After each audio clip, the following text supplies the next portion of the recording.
마가복음 5장 1절입니다. 예수께서 바다 건너편 거라사 이내 지방에 이르러 배에서 나오심에 곧 더러운 귀신 들린 사람이 무덤 사이에서 나와 예수를 만나니라.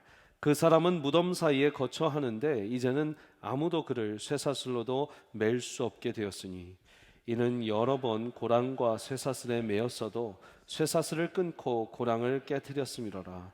그리하여 아무도 그를 제어할 힘이 없는지라. 밤낮 무덤 사이에서나 산에서나 늘 소리 지르며 돌로 자기의 몸을 해치고 있었더라.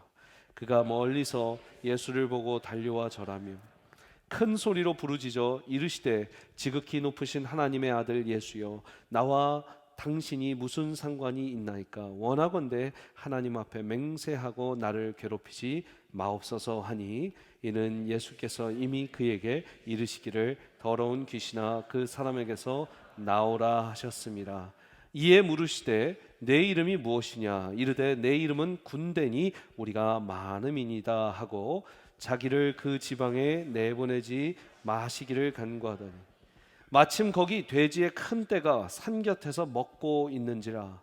이에 간구하여 이르되 우리를 돼지에게로 보내어 들어가게 하소서 하니 허락하신대 더러운 귀신들이 나와서 돼지에게로 들어가매 거의 2,000마리 되는 떼가 바다를 향하여 비탈로 내려달아 바다에서 몰사하거늘 치던 자들이 도망하여 읍내와 여러 마을에 말하니 사람들이 어떻게 되었는지를 보러 와서 예수께 이르되 그 귀신 들렸던 자 곧 군대 귀신 집혔던 자가 옷을 입고 정신이 온전하여 앉은 것을 보고 두려워하더라.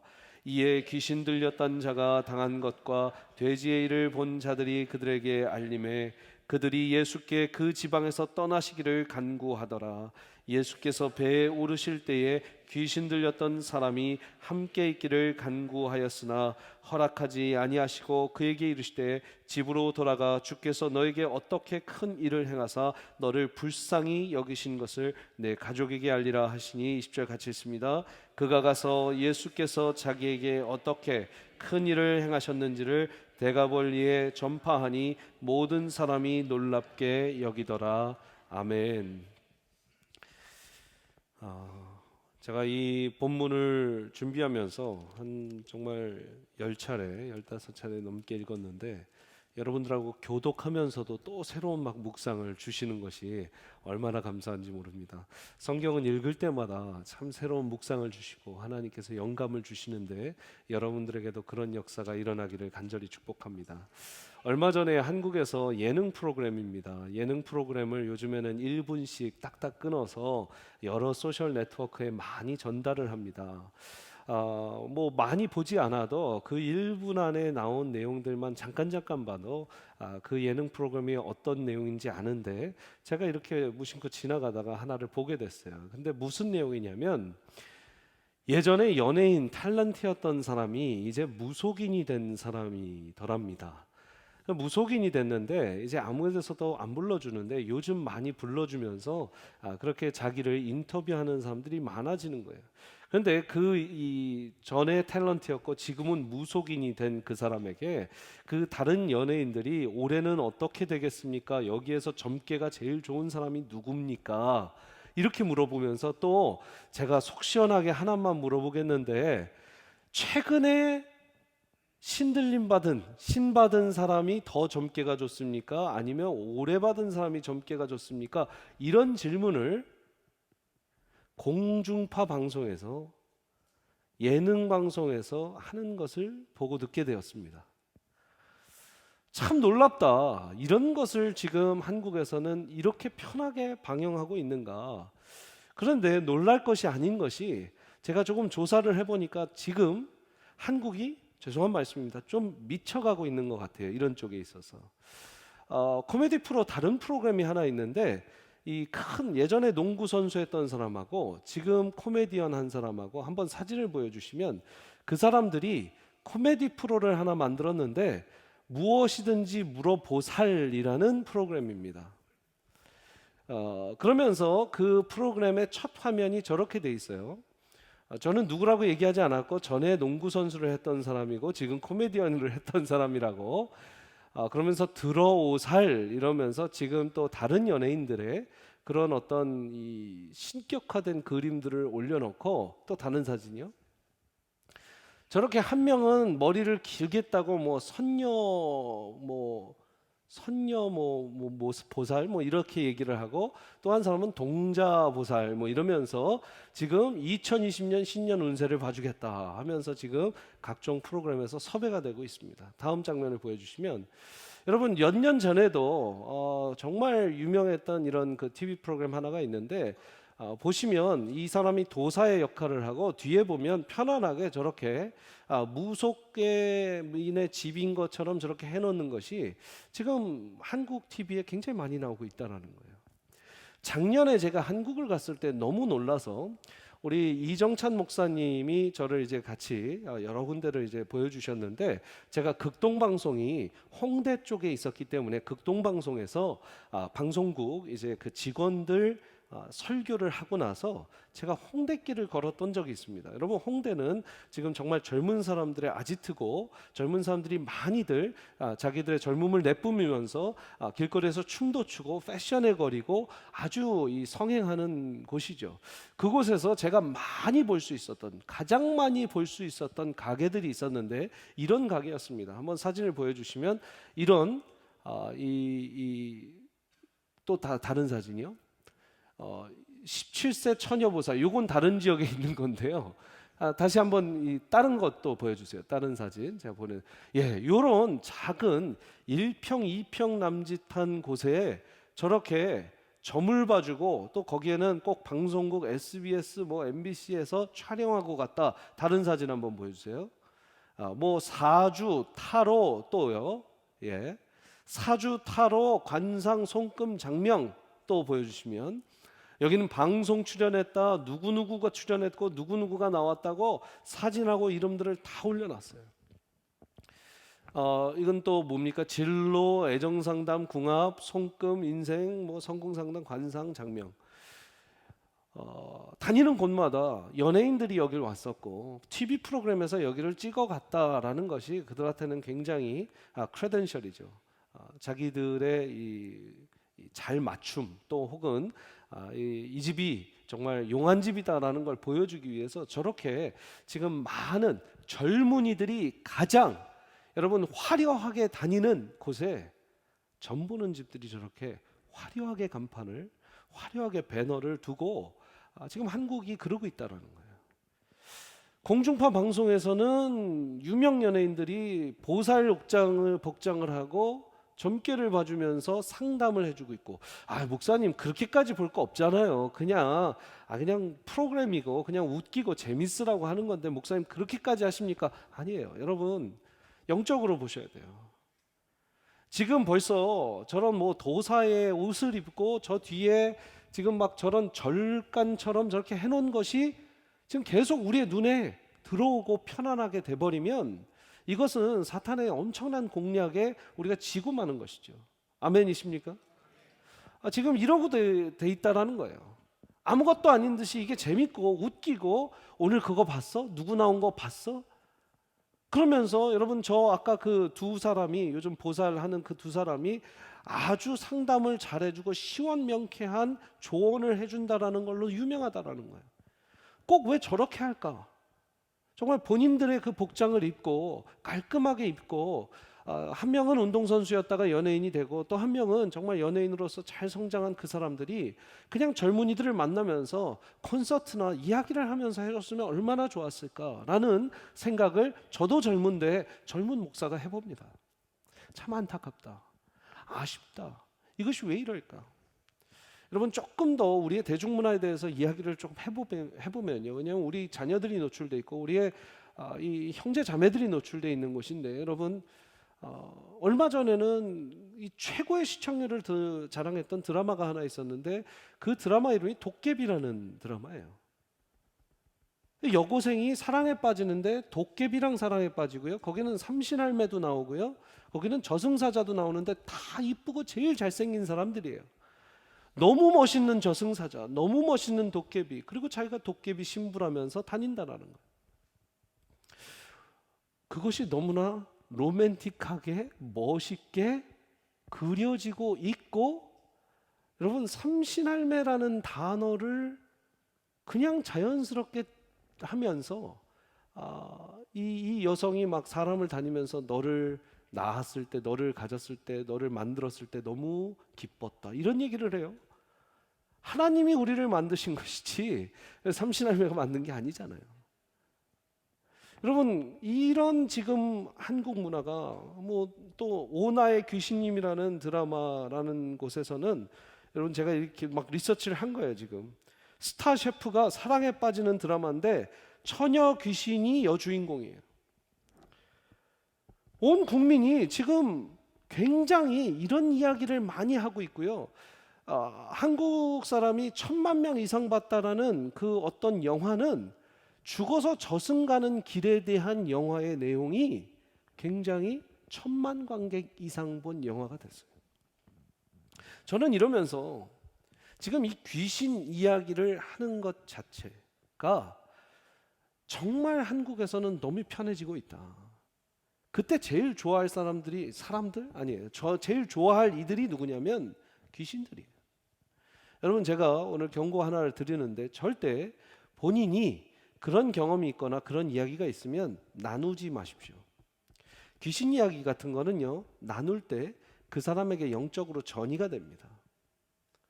근데 그것이 버젓이 온 국민이 보는 공중파 TV에서 나눠지고 내가 보니까 제가 너무 깜짝 놀랐어요. 이 귀신, 잡귀신이에요, 잡귀신. 여러분, 쉽게 생각해서 여러분들이 그런 어떤 그 잡귀에 어떤 능한 사람을 쫓아가서 돈을 주고 점을 보는 적이 한 번이라도 있었던 사람 손들어 보시면 오늘 안 드실 것 같으니까 제가 하진 않을게요. 안 할게요. 사주 뭐 이런 거 뭐 보신 분 있으십니까 하면 제가 안 할게요. 근데 한국 사람들이 그런 걸 많이 하다 보니까, 목사님 문화로 받아주십시오. 저는 절대로 문화로 받아볼 수 없다라는 거예요. 왜냐하면 이것이 하나님 나라에 있어서는 사탄의 영역이기 때문이에요. 지금 오늘 귀신 들린 사람 한 명이 성경에 나옵니다. 예수님이 그를 만납니다. 예수님이 그를 자유케 해줍니다. 만약에 예수님이 허락하신 그 귀신 들림이었다면 절대 그를 자유케 하지 않았을 거예요. 그러나 이 사탄의 영역에서 일어난 일이기 때문에 그를 자유케 해주려고 한 거예요. 여러분, 공포영화 같은 거 재밌다고 보지 마십시오. 영적으로 전이가 되는 거예요. 목사님, 예수 믿는 사람들이 못하러 그런 걸 무서워합니까? 제가 반대로 물어보고 싶어요. 못하러 예수 믿는 사람이 그런 걸 찾아봅니까? 그죠? 못하러 찾아보냐는 거예요. 사람은 영적이기 때문에 그것을 봤을 때 소름이 돋고 구스범이 돋고 또 영적으로 기분 나빠 라고 말하는 것 자체가, 여러분, 영이 맑은 사람들이에요. 그것이 너무 익숙해서 이거 너무 재밌어 하는 건 뭐가 문제가 있는 거예요. 근데 청년들이 이런 호러 무비가 나올 때 너무 재밌다고 찾아보는 청년들한테는 귀신이 언제든 재밌게 들어갈 수 있는 거예요. 쟤는 쉬워. 그것이 여러분들의 자녀가 되고 여러분들의 아들, 딸이 됐을 때는 이야기가 달라지는 것이죠. 오늘 영적으로 문제가 있는 한 사람이 있었습니다. 그는 귀신이, 2절 말씀에 보시면 제가 속이 시원합니다. 2절에 이렇게 돼 있어요. 곧 더러운 귀신 들린. 이런 건 더러운 귀신이에요. 더러운 귀신이라는 거예요. 여러분, 이 귀신들이 붙은 사람들 제대로 이렇게 눈을 뜨고 제대로 실생활을 할 수 없죠. 예수님이 바다 건너편 건너서 거라사인의 지방, 그래서 거라사인데 거라사인들이 있는 지방에서 거라사니까, 여러분 이 거라사라는 지명을 잘 기억해 보십시오. 나중에 이제 지도를 보면서 더 말씀드릴게요. 저희가 얼마 전 말씀을 봤을 때 이 4장 말씀의 끝부분은 바람과 바다를 잔잔하게 하시고 풍랑이 이르는 가운데 예수님이 꾸짖으시면서 그 풍랑을 건너오시는 장면이에요. 맞습니까? 그 풍랑을 배로 건너와서 어디를 왔냐면 지금 5장 말씀에 거라사 지역에 왔다라는 거예요. 풍랑을 건너서 지금 누굴 만나러 왔냐? 귀신 들린 한 사람을 만나고 가고, 여러분 오늘 9장 길게 읽었는데요, 9장 20절 끝에 보고 21절 보시면은요, 21절 제가 읽어드릴게요. 예수께서 배를 타시고 다시 맞은편으로 건너가시니 큰 무리가 그에게로 모이거늘 이에 바닷가에 계시더니. 지금 갈릴리 호수, 갈릴리 바닷가를 건너서 거라사에서 한 귀신 들린 사람을 만나고 다시 건너편으로 건너갔다라는 거예요. 그러면 제가 질문 드릴게요. 거라사에서 오셔서 하신 일 유일한 한 가지는 무슨 일이에요? 지금 오늘 만나 이 귀신 들린 사람 자유케 해주고 간 일밖에 없어요. 이 한 사람을 위해서 예수님은 폭풍 후 바람을 잠재우시면서까지 지금 여기까지 왔다라는 것이죠. 중요한 얘기겠어요? 안 중요한 얘기겠어요? 중요한 얘기죠. 예수님이 33년 공생의 생활 가운데 한 사람을 위해서 여기까지 왔다라는 거예요. 여러분 오늘 더 말씀을 보시면 이제 이 사람이 예수님께서 바다 건너편 거라사인의 지방에 이르러 배에서 나와서 발을 놓으시자마자 누가 왔냐면 이 곧 더러운 귀신 들린 자가 막 뛰어왔어요. 막 뛰어와서 6절 보시면 뭐라고 돼 있어요? 그가 멀리서 예수를 보고 달려와 절했대요. 달려와서 그에게 절했어요. 지금 예수님이 오시자마자 그냥 거라사 지방, 얼마나 큰 지방인지 잘은 모르지만 이따 지도에서 한번 보실 텐데, 여러분 캐롤튼, 코펠, 이 플레이너, 프리스코 지역, 이 정도 지역은 된단 말이죠. 이런 지역에 딱 발을 들이자마자 거기에서 가장 문제 있는 한 귀신 들린 자가 뛰어나와서 예수께 엎드리며 절했다라는 겁니다. 그 사람은 누구인가? 2절 말씀, 3절 말씀 한번 보세요. 3절 말씀 같이 한번 읽습니다. 시작. 그 사람은 무덤 사이에 거처하는데, 어디 사이에 거처한다고요? 무덤 사이에 사는 사람 있어요? 여기 여러분들? 나 무덤에 살고 있다 하는 분 있어요? 무덤에 살고 있어요. 이 사람이 사는 그곳은 무덤이고 이제는 아무도 그를 쇠사슬로 맬 수 없게 되었다 얘기합니다. 이 말은 뭐냐면 전에는 쇠사슬로 메었다라는 얘기죠. 그러나 이제는 이 힘이 얼마나 세고 얼마나 광적인 힘이 나오는지 이 쇠사슬로도 이 사람을 가둘 수 없었고요. 4절, 이는 여러 번 고랑과 쇠사슬을 메었어도 쇠사슬을 끊고 고랑을 깨뜨렸습니다. 여기 어느 장정이 달려들어도 물리칠 수 있는 사람이었다는 거예요. 그리하여 아무도 그를 제어할 힘이 없는지라. 밤낮 무덤 사이에서 산에서나 늘 소리 지르며 돌로 자기의 몸을 해치고 있었더라. 돌로 자기 몸을 찢고 긁고, 이 욥이 그랬던 것처럼 자기의 몸을 막 돌로 긁는 거예요. 제정신으로 할 수 있는 일이 아니죠. 소리를 지르고 바닥을 때리고 벽을 때리고 머리를 박고 옷은 다 찢어지고, 그런 아무 제어할 수 없었던 사람이 지금 뛰어나와서 누구 앞에서 절하고 있다? 예수님 앞에서 절하고 있는 것이죠. 사랑하는 여러분, 여러분들 중에 어떤 분들은 그런 분이 있을 거예요. 이분은 절대로 전도가 안 되는 분이고 절대로 하나님께로 올 수 없는 분이고 제어가 안 되는 분이고, 내 아들이 지금 제어가 안 되고요, 자기 마음대로 망나니처럼 뛰고 있습니다. 사랑하는 여러분, 소망이 있는 것은 제어가 안 되는 사람도 예수님 만나면 무릎 꿇고 그 발에 엎드린다라는 것이죠. 이 사람은 엎드려 예수께 나왔습니다. 여러분, 그 귀신 들린 이 사람이 앞으로 나왔을 때는 귀신이 나온 걸까요? 아니면 그 사람이 나온 걸까요? 귀신도 나오고 그 사람도 나왔는데 목적이 달랐겠죠. 여러분, 귀신 들린 사람도 자기의 이 의식이 있을 때가 있어요. 그런 사람들 있잖아요. 이렇게 표현합니다. 내가 물리치고 싶었는데 물리치니까 몸이 아파져서 귀신을 받을 수밖에 없었다, 이런 표현들을 해요. 무슨 말이냐면 자기도 거부할 때가 있었다라는 거예요. 여러분, 이 지금 생각이 있는 사람이에요. 지금 생각이 들어왔다가 없어졌다가 귀신한테 사로잡혔다가 지금 이 예수님 앞에 와서 나 좀 구해 주십시오 하는 그 한 영혼과 나를 이 몸에서 빼지 마십시오 하는 그 귀신의 울부짖음이 지금 상충하고 있는 그 상황이에요. 그런 상황 가운데 여러분, 저는 귀신에 사로잡힌 사람이 이 안에 성령이 들어오시면 완전히 해결된다는 걸 전 잘 알고 있습니다. 왜냐하면 귀신이 들린 사람은요, 여러분, 귀신 들려 살거나, 첫 번째, 두 번째, 성령에 사로잡혀 살거나, 세 번째, 아니면 육신에 사로잡혀 살아요. 이거에서 벗어날 수 있는 사람은 아무도 없습니다.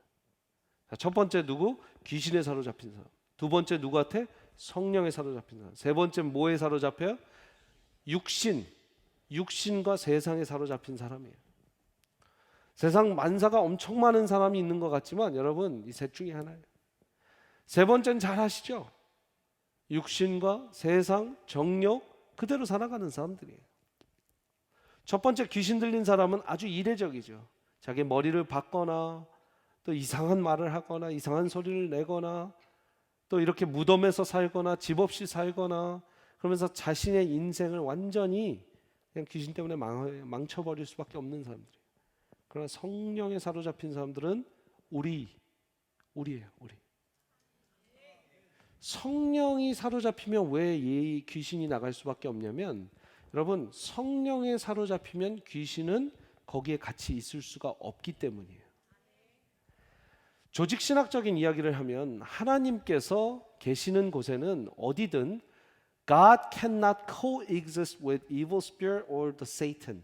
사탄이나 이 악한 영과 함께 하나님은 공존할 수 없다라는 것이 하나님의 속성의 첫 번째예요.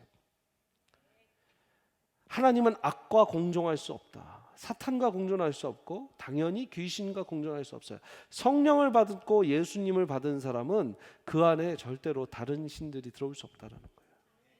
그렇기 때문에 귀신을 해결하는 방법은 성령을 받는 거예요. 그래서 제가 굉장히 그냥 편하게 얘기하지만 굉장한 역사입니다. 귀신 대신 성령을 받고 세상 대신 성령을 받고 육신 대신 성령을 받으면 우리는 성령에 사로잡힌 사람들이 되는 것이고, 아닌 이상 귀신이나 세상에 사로잡힌 사람이 될 수밖에 없다라는 거예요. 나는 아무것도 사로잡히지 않고 있어요. 그러면 세 번째일 확률이 굉장히 많습니다. 무언가에는 사람이 사로잡혀 살고 있어요. 갈라디아서 5장 16절부터 26절 좀 긴 말씀이지만 여러분들이 정말 이 성령을 사모하는 마음으로 한번 읽어보십시오. 내가 이르노니, 같이 읽습니다. 시작. 내가 이르노니 너희는 성령을 따라 행하라. 그리하면 육체의 욕심을 이루지 아니하리라. 육체의 소욕은 성령을 거스르고 성령은 육체를 거스르나니 이 둘이 서로 대적하므로 너희가 원하는 것을 하지 못하게 하려 함이니라. 너희가 만일 성령의 인도하시는 바가 되면 율법 아래에 있지 아니하리라. 육체의 일은 분명하니 곧 음행과 더러운 것과 호색과 우상숭배와 주술과 원수 맺는 것과 분쟁과 시기와 분냄과 당짓는 것과 분열함과 이단과 투기와 술취함과 방탕함과 또 그와 같은 것들이라. 전에 너희에게 경계한 것 같이 경계하노니 이런 일을 하는 자들은 하나님의 나라를 위협으로 받지 못할 것이요 오직 성령의 열매는 사랑과 희락과 화평과 오래 참음과 자비와 양선과 충성과 온유와 절제, 이 같은 것을 금지할 법이 없느니라. 그리스도 예수의 사람들은 육체와 함께 그 정욕과 탐심을 십자가에 못 박았느니라. 만일 우리가 성령으로 살면 또한 성령으로 행할지니 헛된 영광을 구하여 서로 노엽게 하거나 서로 투기하지 말지니라.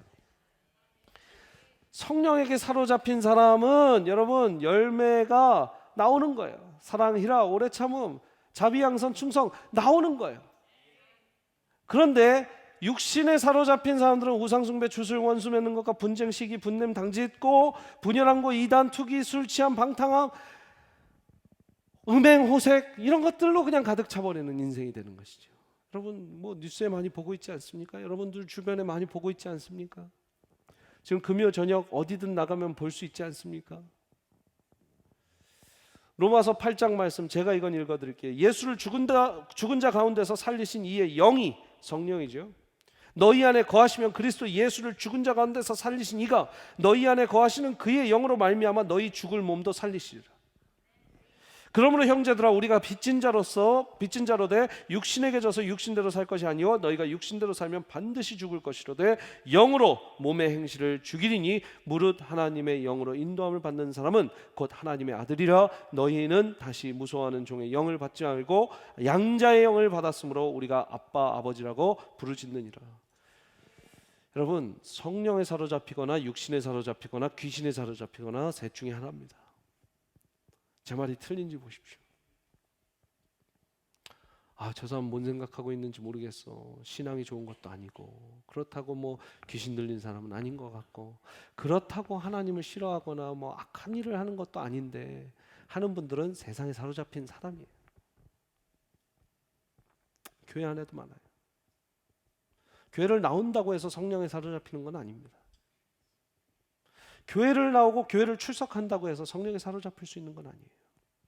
성령에 사로잡힌 사람은 성령에 사로잡힌 일을 하기 때문에, 여러분 그런 분들 있으면 옆에서 잘 붙어 있으시길 축복합니다.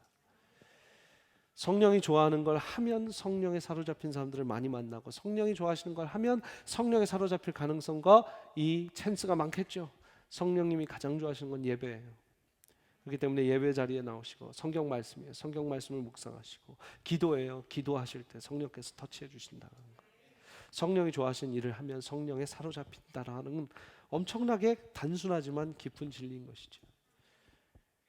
여러분, 그래서 성령이 여러분들 안에 들어오시려고 하면 어떻게 해야 되는가? 히브리서 말씀 3장 7절 8절 말씀, 그러므로 이건 한번 같이 읽어볼게요. 시작. 그러므로 성령이 이르신 바와 같이 오늘 너희가 그의 음성을 듣거든 광야에서 시험하던 날에 거역하던 것 같이 너희 마음을 완고하게 하지 말라. 완고하게 하지 말라. 그럼 뭐 하라는 거예요? 마음을 열어라는 거예요. 오늘 밤 이런 역사가 있으시길 축복합니다.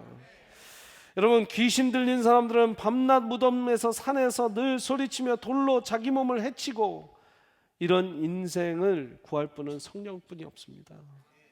오늘 예수님 만나서 이는 예수님께서 치유해 주신 것 단순한 현상이 아니라 이 안에 성령이 들어갔기 때문에 귀신이 쫓아날 수밖에 없는 것이죠.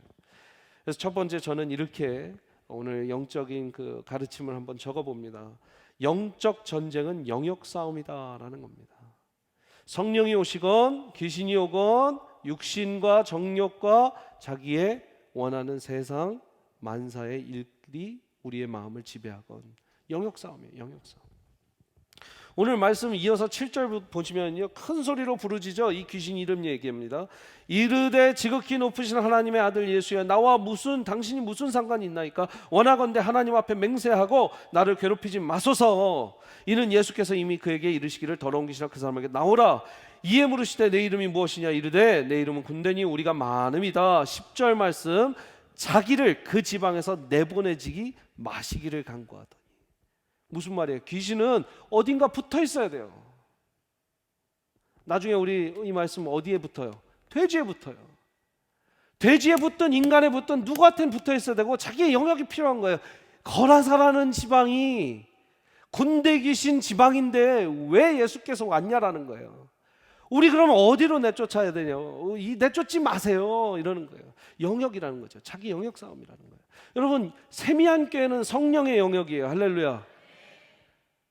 그런데 여러분들이 저런 점집 가고 뭐 가고 그러면 어디의 영역에 가는 거예요? 지금 이 귀신, 군대 귀신, 사단들의 영역에 가는 거예요. 너무나 간단한 진리 아닙니까? 그런 이 TV 프로그램에서 계속 지금 이 시사하는 바가 뭡니까? 뭐의 영역이에요? 사단 귀신의 영역을 지금 그 분장하고, 지금 사실 그 사람들도 모를 수도 있어요. 그 사람들도 모를 수도 있어요. 근데 그 하나 동자 무슨 뭐 한다는 그 사람의 어머니가 무당인이래요, 실제로. 그러니까 여러분, 귀신의 영역에서 귀신의 영역의 아들이 나오는 거예요. 제가 그분을 몰라요. 개인적으로는 모르지만 하나님은 그분도 구원하고 싶을 거예요. 그러나 그 영역 가운데 너무 그냥 쌓여 있기 때문에 어머니가 무당인이고 자기는 무당 흉내내는 코미디를 하고, 그럼 뭐의 영역에 있어요? 지금 사단과 귀신의 영역이 있는 거예요. 그거 보는 사람은 어느 영역으로 들어가는 거예요? 지금 사단과 귀신의 영역으로 들어가는 거예요. 영역 싸움이라니까요. 자기의 자리를 뺏지 말아달라잖아요. 자기를 이 도시에서 지금 내쫓지 말아달라잖아요. 아마 서울 가서 그럴 거예요. 우리를 이 도시에서 내쫓지 말아주십시오. 그랬을 때 하나님의 사람들이 계속하고, 여러분 우리 최병락 목사님 위해서 정말 많이 기도하고, 우리 이수복 사모님 위해서 기도하고, 여러분 모든 하나님을 믿는 귀한 예수님의 제자들을 위해서 기도해야 돼요. 거기에서 그 영역 싸움을 하고 있는 거예요. 지금 하나님이 절대적으로 이기십니다. 그러나 이 지금 공중권세 잡은 이 기간 동안은 최후에는 모든 것을 이기시지만, 지금 여기에서 얼마나 공중권세에서 싸우고 그 영역 싸움을 하면서 바알의 그 앞에 절하지 않는 자들을 찾으시는 하나님, 이 사탄과 귀신의 영역에 들어가지 않는 사람들을 지금도 찾고 있다는 거예요. 여러분 TV도 조심해서 보시길 바랍니다. 자신이 원하는 건 이 마을에서 쫓아내지 말라. 그래서 결국은 어디로 갑니까? 결국 돼지떼들한테 갑니다. 11절 말씀, 마침 거기 돼지의 큰 떼가 산 곁에서 먹고 있는지라 이에 간구하여 이르되 우리를 돼지에게로 보내어 들어가게 하소서 허락하신대 더러운 귀신들이 나와서 돼지에게로 들어가매 거의 몇천 마리요? 2,000마리가 되는 떼가, 그 돼지 떼가 바다를 향하여 비탈로 내리다라 바다에서 몰살을 했답니다. 이게 사탄의 역사예요. 뭐예요? 죽이고 죽음 옆에 있는 게 사탄의 역사예요. 귀신의 역사예요.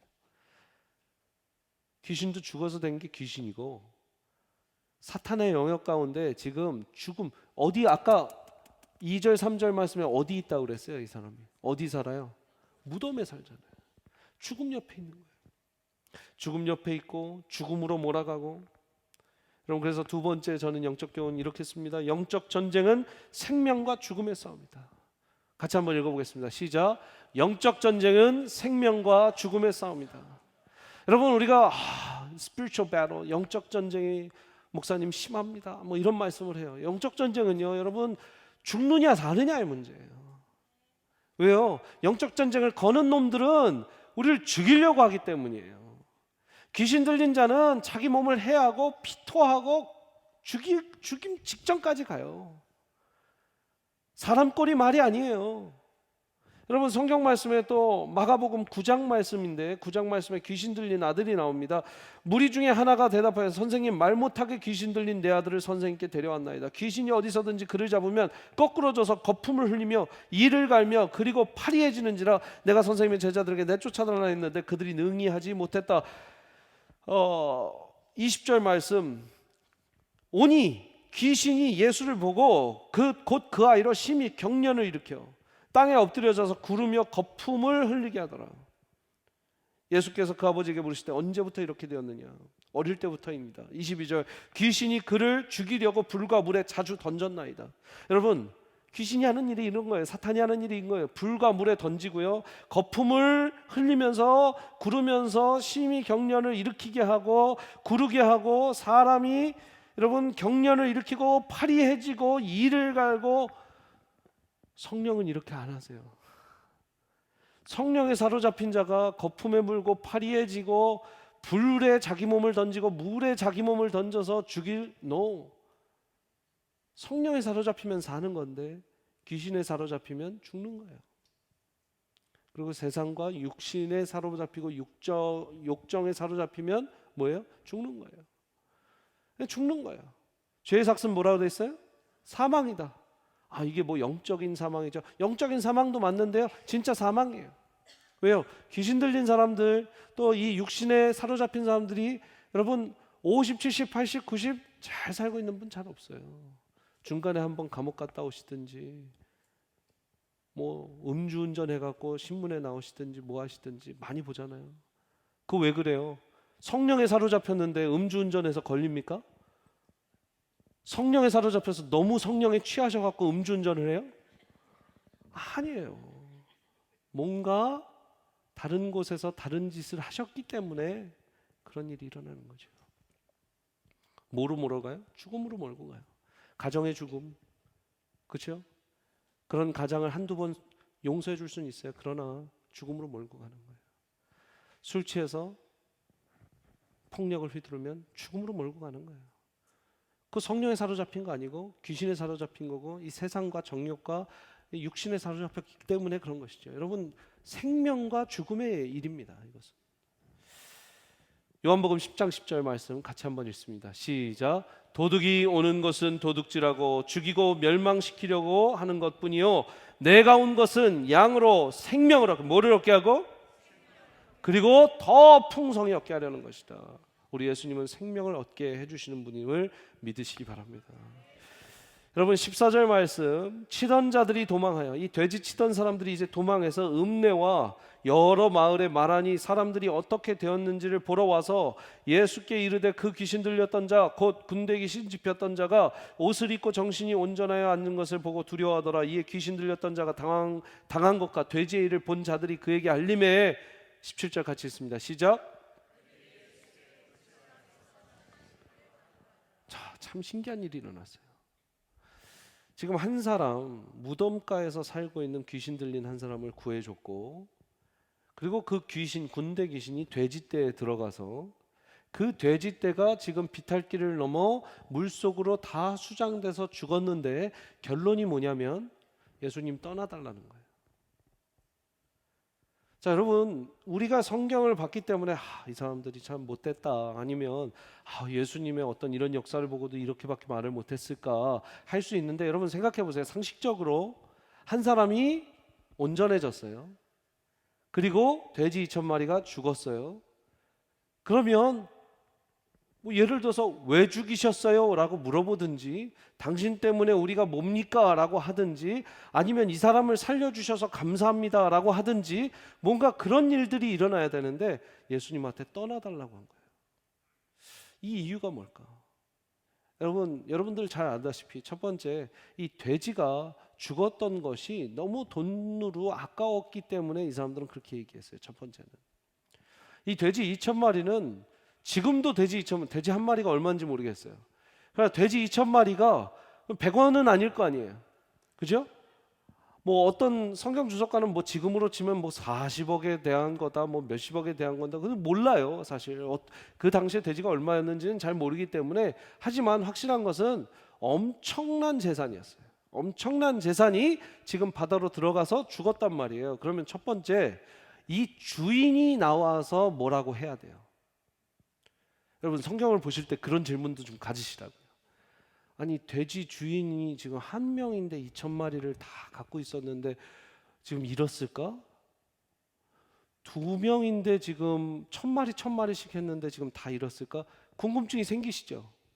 거기에서 연구를 하는 거예요. 연구를 해보니까 여러분, 이 당시에 돼지를 2,000마리 기를 수 있는 것은 로마 군대의 양식이었다라는 거예요. 로마 군대가 로마의 점령지였기 때문에 로마 군이 먹기 위해서 이 2,000마리를 이 동네 사람들한테 맡기고, 잘 키워서 우리한테 주면 너희들한테 먹을 것을 주고 살게 해주겠다라는 약속이었어요. 그래서 이 거라사에 돼지를 2,000마리 맡긴 것으로 성경학자들이 풀이를 합니다. 자, 그러면 1명, 2명의 주인이 아니라 이 온 마을 사람들이 돼지를 갖고 하루하루 연명해서 살 수 있었던 유일한 수단이었구나, 생활 수단이었구나를 알게 돼요. 그냥 돼지 2,000마리 그 재물이 중요한데 한 영혼을 어떻게 그냥 한 영혼을 구해준 걸 봐야지, 어떻게 돼지 2,000마리가 아깝다고 생각해? 이게 아니라 돼지 2,000마리 갖고 이 마을 사람들이 다 같이 먹고 살아야 되는데 지금 한 사람 구하겠다고 이 온 동네 먹을 게 끊어졌다는 얘기예요. 그리고 로마 군대가 와서 그러면 돼지 2,000마리 다 수장시키셨어요, 저희가 딴 동네 가서 먹을게요 하겠습니까? 아니에요.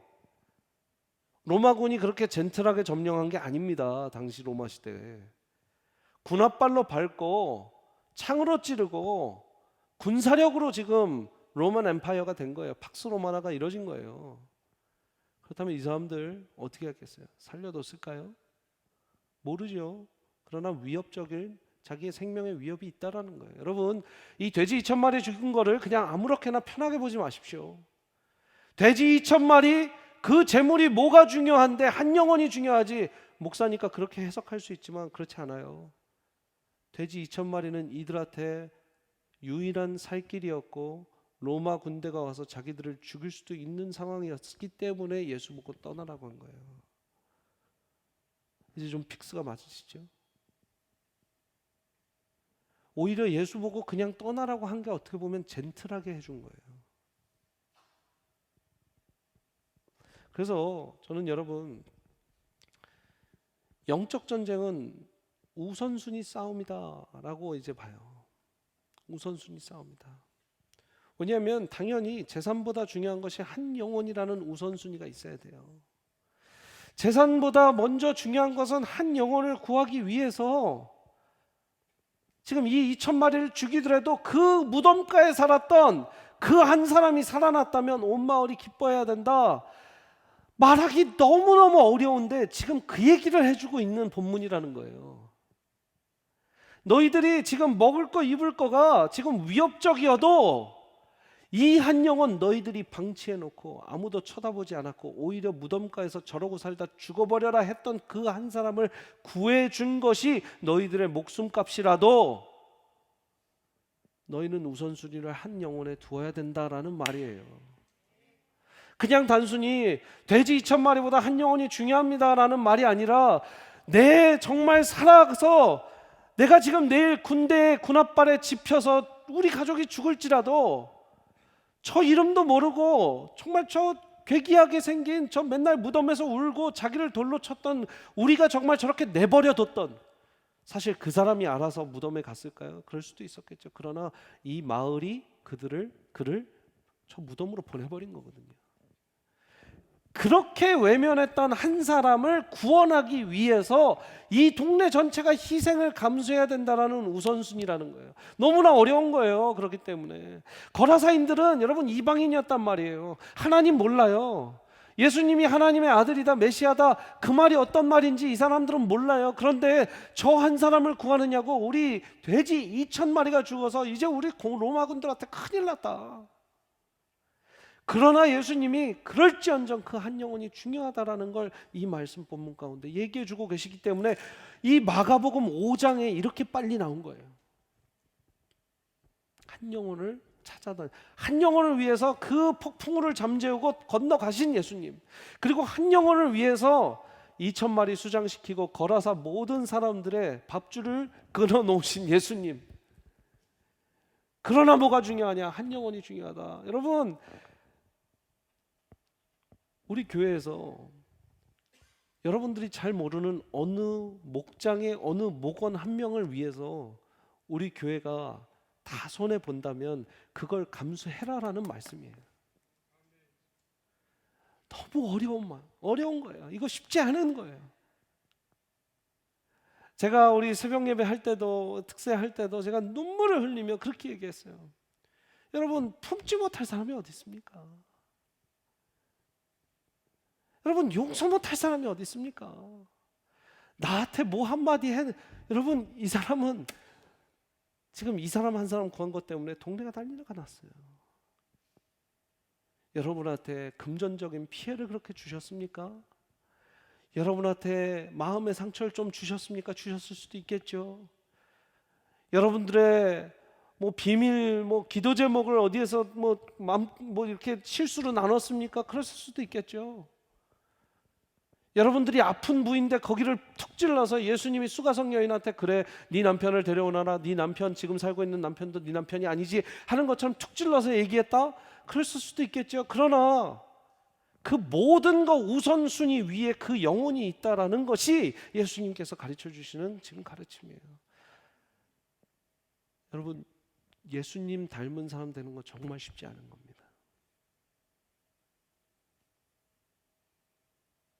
예수님이 지금 얘기하고 있는 마가복음의 5장의 메시지를 지금 제대로 받아들인다면 우리는 정말로 품지 못할 사람이 없어요. 그러면 나보다 못난 사람은 품을 수 있어요 하는 분들이 있어요. 그렇게 말은 안 하지만 속으로 얘기하는 게 다 들리는 분이 있어요. 나보다 못난 분들은 할 수 있는데 제 위에 리더격인 분을 그렇게 할 때는 제가 못 품겠어요. 잘 들으세요. 제가 여러분들의 마음을 너무 잘 알고 있기 때문에 얘기하는 거예요. 제가 목원 중에 한 명이 그랬으면 목사님 그럴 수 있어요. 근데 목자가 그랬을 때는 그건 얘기가 다른 거 아닙니까? 그리고 목사님이 그랬을 때는 얘기가 다른 거 아닙니까? 여러분, 예수님 말고는 다 완전하지 못해요. 절 따라서 해주세요. 예수님 말고는 다 완벽하지 못하다. 어딘가 못난 구석이 있다. 분명해요. 제가 저번 주일에도 말한 게 뭡니까?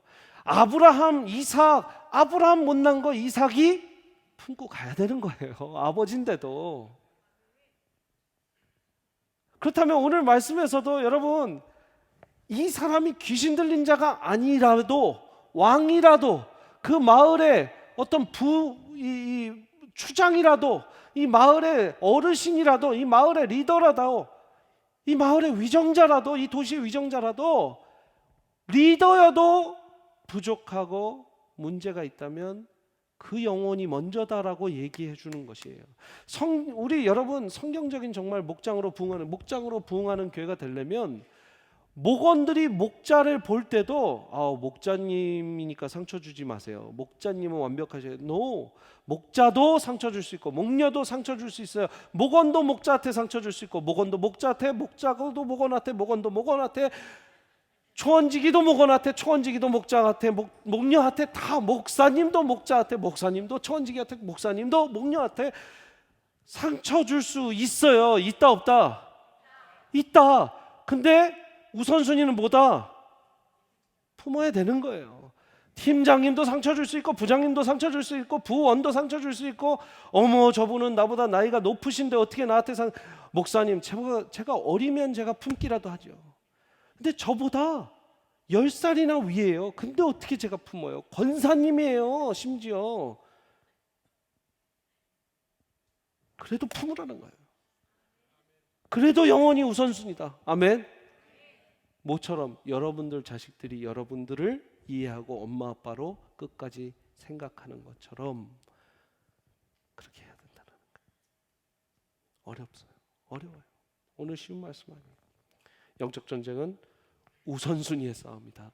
이 우선순위 싸움하는 거 영적으로 공격 와요 안 와요? 와요. 귀신이 틈타요? 틈타요. 사탄이 우리 갖고 장난쳐요? 장난쳐요. 이렇게 몇 번을 설교했는데 다음 주에도 또 그런 얘기가 들어오면 나는 정말 이제 설교를 안 해버리리다. 진짜. 여러분 예수님을 유일하게 붙들었던 한 사람이 있습니다. 18절 말씀. 예수께서 배에 오르실 때에 귀신 들렸던 사람이 함께 있기를 간구하였으나 허락하지 아니하시고 그에게 이르시되 집으로 돌아가 주께서 너에게 어떻게 큰 일을 행하사 너를 불쌍히 여기신 것을 너의 가족에게 알리라 라고 얘기합니다. 저는 이 말씀이 참 좋은데요, 예수님께서 하신 말씀이 너무 좋아요. Go home to your family and tell them how much the Lord has done for you and how He has had mercy on you. 너를 위해서 어떤 일을 했는지 얘기해줘라. 그리고 너를 위해서 얼마나 너를 긍휼히 불쌍히 여겼는지를 얘기해줘라. 여러분 신앙 가운데 제가 제일 좋은 기도가 뭐라고 그랬어요? 하나님 나를 불쌍히 여겨주십시오, 긍휼히 여겨주십시오 하는 기도가 진짜 좋은 기도라고 그랬죠. 하나님이 긍휼히 여기시고 예수님이 긍휼히 여기시면 mercy를 그에게 upon 했으면, 여러분 오늘 말씀도 뭐예요? 이 일을 얘기해라가 아니라 너를 불쌍히 여기신 것을 얘기해라. 너에게 은혜를 부어준 것을, 너에게 자비를 부어준 것을 얘기해라 라고 했어요. 어떤 제자들은 예수를 따라가는 제자들도 있습니다. 어떤 제자들은 예수님과 동고동락하는 제자들도 있어요. 그러나 어떤 제자들은 남아서 그 말씀을 전해야 되는 사람도 있어요. 그랬을 때 20절 말씀 같이 한번 읽습니다. 시작. 그가 가서 예수께서 자기에게 어떻게 큰일 행하셨는지를 데카폴리에 전한 파하니 모든 사람이 놀랍게 여기더라. 데카폴리스라는 곳은 여러분 데카라는 10, 데카가 10이에요. 폴리 하면 폴리스, 그죠? 뭐예요? 폴리스가? 경찰? 아니고요. 도시라는 뜻이에요. 도시. 아크로폴리스 막 이러죠. 그럼 폴리스가 들어가면 이것이 도시라는 거예요. 그러니까 데카는 뭐예요? 몇 개? 몇 개 도시 그러면 데카폴리스는 10개 도시에 가서 전파를 했다. 10개 도시가 모여 있는 곳을 불러서 데카폴리라고 했어요. 한번 지도 보여주세요. 지도 보여주시면 첫 번째 지도 보여주시면요, 여러분 데가폴리가 지도가 되나요? 제가 그 파일 안에 넣어놨는데 그래요. 예. 자, 데가폴리가 지금 이 요단강 오른쪽 편에 저기 이렇게 뒤에 위에 동그라미 빨간 동그라미 쳐놓은 데랑 보이시나요? 중간에 동그라미 쳐놓은 데를 다 이렇게 네모나게 연결해서 저기 갈릴리 호수부터 요단강에서 사해까지 거의 가는 데까지 데카폴리예요. 경기도 지역이라고 보면 돼요. 크게 경기도처럼. 도예요, 도. 10개의 도시가 큰 도시가 있어요. 그리고 여러분 위에 동그라미 쳐놓은 도시가 가다라라는 도시고 밑에는 거라사라는 도시인데 잘 보세요. 이거를 조금 연구를 더 깊이 했을 땐 이런 얘기가 나오는데 보세요. 가다라라는 곳이 있고 거라사라는 곳이 있죠. 지금 밑에 동그라미 쳐놓은 데가 거라사예요. 근데 지금 돼지가 물로 들어갔다고 그랬잖아요. 근데 물이 너무 멀잖아요. 요단강도 멀고 지금 뭐예요? 갈릴리 호수도 멀잖아요. 예수님이 지금 내리시자마자 배에서 내리시자마자 달려왔다면서요. 근데 거라사 저 밑에 있잖아요. 그래서 이 지도만 갖고는 어떤 사람들은 이 자유주의 신학자들이에요. 지금 동부에서 이렇게 하는 거라사 얘기는 허구의 이야기야. 실제로 있었던 얘기가 아니라 근처에서 일어난 일을 데카폴리에서 어디에서 하나 일어난 일인데 지금 거라사라고 딱 지명을 한 거야라고 하면서 이상한 물타기를 해요. 제가 지도 하나 더 보여드릴게요. 다음 지도 보여주세요. 다음 지도 보여주시면 바로 맨 위에 여러분 갈릴리 호수죠. 갈릴리 바다, 갈릴리 호수. 저 지금 이번에 이제 3월달에 우리 이스라엘 가시는 분들은 같이 가서 볼 거예요. 오른쪽에 지금 갈릴리 호수 이렇게 동그란 그 물 있는 바로 오른쪽에 거라사 괄호치고 가다라라고 돼 있어요. 공부를 조금만 더 하면 가다라가 거라사 지역인 걸 알 수 있거든요. 그래서 두 번째 지도가 맞는 지도예요. 첫 번째 지도 틀린 지도예요. 물론 데카폴리 그 지역 안에 어느 지역인가 거라사가 비슷한 이름, 여러분 이거 2000년 전 도시예요. 2000년 전 도시. 이름이 비슷한 도시가 있었을 수도 있어요. 그러나 이 거라사와 가라다가 같은 도시였다라는 것을 역사학자들이 또 주장을 해요. 그렇기 때문에 오늘 이야기가 갈릴리 호수 건너와서 바로 예수님 발 내리고 그리고 달려왔고 그 다음에 바로 배 타고 떠나신 게 말이 되는 것이고, 지금 돼지 2000마리가 물에 수장된 거 갈릴리 호수에서 우리가 이 3월달에 가서 찾아봅시다. 돼지 2000마리 그 뼈가 있는지 어떻게 그 스쿠버 다이빙이라도 해서 찾아내면 엄청난 역사적 기록이 될 거예요. 근데 진짜 하진 않을게요. 여러분 지금 무슨 얘기를 하냐면 제가 요거는 조금 덤으로 말씀드리는 거예요. 지금 자유주의 신학자들하고 싸우다 보면 이런 거 갖고 싸워야 되는데 그래서 거라사가 없다라는 거예요. 그리고 마가복음 5장 말씀이 허구로 그냥 만들어낸 말씀이라는 거예요. 그래서 저도 이제 궁금하잖아요. 왜 거라사에 저기를 표현할까? 한국 그 교계에서 만든 많은 지금 성서 지도도 거라사를 졌다가 표시를 해놔요. 근데 가다라가 거라사라는 것을 이 거라사인들이 있었던 거라사예요. 그래서 여러분 처음부터 보세요. 거라사인들의 지역이라고 그래요. 그래서 그 곳이 같은 곳이었다라고 인정을 해버리면 이게 성경이 굉장히 풀어져요. 이런 거 갖고 싸우는데 그때의 2000년 전 도시 이름이 거기냐 아니냐로 이런 얘기를 하면서 성경을 허구로 만들어 버린다니까요. 지금 헷갈리시면 안 돼요. 5장의 역사는 일어났던 일이에요. 아멘. 돼지 다 빠져 죽었어요. 그리고 예수님 배 타고 오시자마자 배에서 발 내리자마자 이 귀신 들린 사람이 쫓아왔어요. 이거 다 진짜 있었던 일이고 저 지역에서 있었던 일인데 거라사를 밑으로 해석해버리면, 밑으로 갖고 있는 지도를 하면 거라사에서 있던 일이 아니라 그쪽에서 어딘가 있었던 일인데 정확하게 기록 안 했다. 이러면 성경을 못 믿게 돼 버리는 거예요. 이제 이 본문에 관련해서 제가 논쟁했던 이야기를 얘기하는 겁니다. 여러분 중요한 건 이겁니다. 20절 말씀에 데카폴리, 아까 다시 지도로 와서 데가볼리 지역은 첫 번째 지도죠, 두 번째 지도도 제대로 해놨어요. 이 갈릴리 호수부터 시작해서 요단강에서 사해 가는 그 중간까지의 큰 그 면적이 데카폴리 지역인데, 그 데가볼리에서 10개 도시 넘는 도시가 모여진 그 지방에서 뭐를 했다? 이 사람이 자기에게 일어난 역사들을 증언하고 간증하고 뭐예요? 그게 전도했다는 거예요. 잘 들어보십시오. 치유와 신유의 역사를 받은 후에 최종 결론은 제자의 재생산이어야 돼요. 그래서 영적 전쟁의 결과는 제자의 재생산입니다. 같이 읽습니다. 시작. 영적 전쟁의 결과는 제자의 재생산이다. 왜요? 데카폴리에 가서 지금 한 명의 귀신 들린 사람 구하고 예수님은 10개의 도시, 이방 도시들을 구하신 거예요. 그러느냐고 치유를 하시고 신유의 역사를 일으키신 거예요.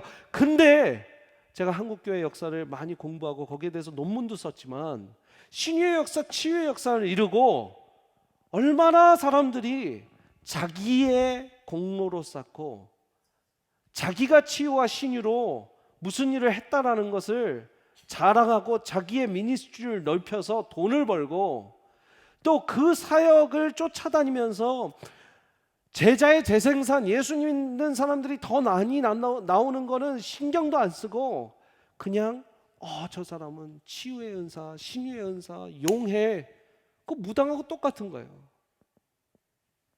그러니까 어떤 목사님이, 제가 이렇게 좀 우리 복음주의권에서는 이렇게 좀 경계하는 목사님이지만 그 책 제목은 잘 한 것 같아요. 양복 입은 무당을 만들어 놨다라는 거예요. 한국교회 목사님들을. 왜요?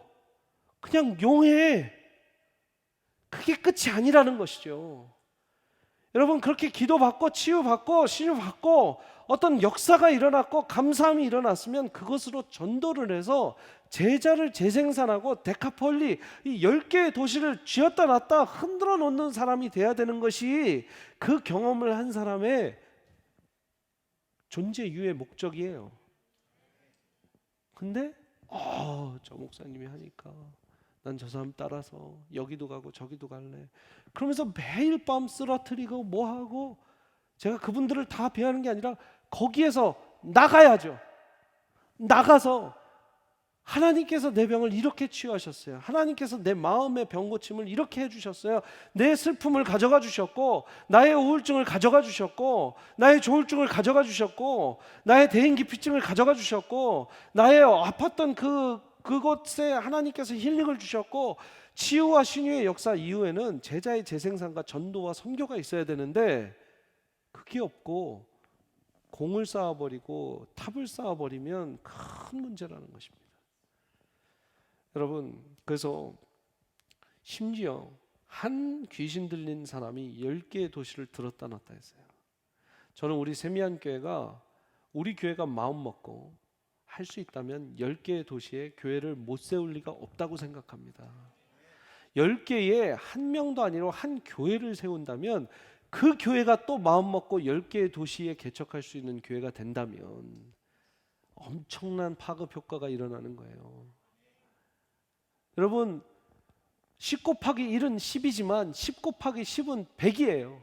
할렐루야. 우리는 10개의 도시를 보고 또 그 이상 봐야겠죠 당연히. 그러나 데카폴리를 봤을 때 그 데카폴리만 품더라도 그 데카폴리가 또 하나의 데카폴리를 품으면 10개 계속 배수가 되는 거예요.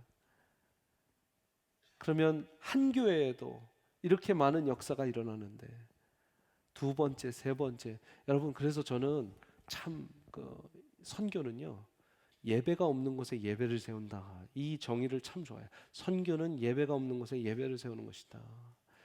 선교는 예배가 없는 곳에 예배를 세우는 거예요. 예배를 세울 수 있는 가장 좋은 방법은 교회를 세우는 거예요. 그래서 저는 보내는 선교사보다 중요한 게 보내는 교회예요. 이게 좀 차원이 다른 겁니다. 우리가 이제까지 선교사님들 잘 보내드렸어요. 잘한 거예요. 그러나 선교사님들 맨손으로 보내는 게 아니라 그 선교사님들이 거기 가서 교회 개척을 하고 교회를 세울 수 있는 분들을 이제 우리 세미안교회는 후원하고 계속 양육하고 도와드릴 거예요. 교회? 주일에 교회 하면 돼요. 그리고 금요일 철야 집회하면 돼요. 주중에 선교센터 하면 돼요. 선교센터를 따로 만들지 않아도 돼요. 교회가 있으면. 사람들이 모여야 될 회당이 필요하고 뭐가 필요합니다. 교회가 먼저 생기면 돼요. 맞습니까? 10개의 도시. 저는 그것을 정말 하나님께서 우리 세미안교회 먼저 얼마나 해주실지 모르지만 한 교회가, 한 영혼도 이렇게 했잖아요. 한 영혼도 10개의 도시 데카폴리를 전했어요. 그렇다면 한 교회는 10교회 할 수 있습니다. 할렐루야. 그래서 여러분, 제자의 재생산이 이 치유와 신유와 하나님의 역사의 최종 목표고 지금도 일어나는 제자의 재생산이 있어야 된다. 여러분, 오늘 이 말씀을 통해서 다시 한번 저는 여러분들 기억하시길 바랍니다. 품지 못할 사람은 없다. 이 한 사람을 위해서 2,000마리 돼지도 수장시키신 예수님의 사랑. 예수님 왜 이렇게 무서운 일을 벌이셨어? 그 도시한테는 뭐가 돼? 아마 데카폴리와 이 거라사는 이것 때문에 하나님께 지금이라도 복 받았을 거예요. 지금 우리가 거라사인들을 기억하는 유일한 인류 역사의 거라사인이 기억되는 유일한 이유는 이 사건이에요. 그렇잖아요. 하나님께서 그래서 쓰신 도시가 된 겁니다. 우리 같이 기도하고 찬양팀 나왔을 때 우리 한번 하나님, 내가 다시 한번 말씀을 보면서 그냥 2,000마리 돼지, 그 비싼 돼지들을 왜 다 죽였을까? 한 영혼이 중요하지. 이 정도의 이야기가 아니라 내 지금 먹고 사는 문제와 내 지금 삶의 위협이 올지라도 한 영혼을 정말 우선순위로 둬야 된다라는 게 진짜 그리스도인의 모습이라면, 주님, 나 이제 어떻게 바뀌어야 합니까? 주님, 나 이제 내 마음을 어떻게 고쳐 먹어야 합니까? 내 생각을 어떻게 고쳐 먹어야 합니까? 용서되지 못하고 그 사람 때문에 나는 내 있는 목장을 떠나겠다고 하고 내 팀을 떠나겠다고 하고 내가 있는 그룹을 떠나겠다고 하면 하나님, 그거 어떻게 합니까? 내 목에 칼이 들어온 것도 아니고 내 지금 가족에 위협을 준 것도 아닌데 그 말 한마디, 어쩔 때는 그 행동 하나, 어쩔 때는 그 뉘앙스나 말톤 하나 때문에 하나님, 내가 얼마나 그렇게 마음속으로 살인을 저질렀습니까? 하나님, 이것을 하나님께서 풀어주시옵소서. 하나님께서 내 마음을 안정되게 해주시고 하나님, 다시 한번 한 영혼, 그 사람의 그 영혼에 우선순위를 둘 수 있는 내가 되게 하여 주시옵소서. 우리 마음에 있는 모든 걱정과 근심과 또 살인했던 그 도구를 주님께 올려드리며, 주여 아버지 하나님, 내가 마음속으로 살인하지 않기를 원합니다. 내가 마음속으로 못 품을 영혼이 없는 줄 믿습니다. 우리 주여 한번 부르시면서 같이 기도합니다.